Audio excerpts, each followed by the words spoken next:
Mwaka jana najua ulisengenywa sana na wengi.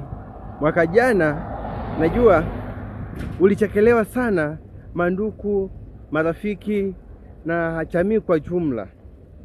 Lakini huu ndo mwaka tu maybe unaweza kujifanya kuwe kitunguu watoe machozi.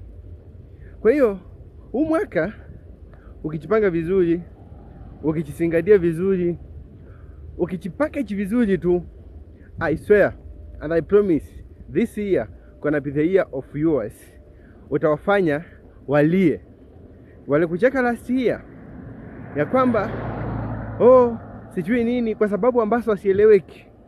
Lakini huu ndo mwaka tu wa kuchange your lifestyle, na huu ndo mwaka tu wa kufanya waipike hati wachutame, na ndo huu mwaka tu peke yake ambao utatoa ushuhuda, na ndo huu mwaka na wao pia wataipika.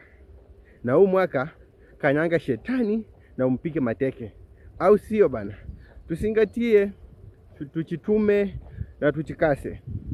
Usikate tamaa, manake mwaka uliopita haukufanya chochote. Usikate tamaa, manake mwaka uliopita uliipata aibu labda. Na vile vile usikate tamaa kisa na maana mwaka uliopita mambo hayakukuendea vizuri.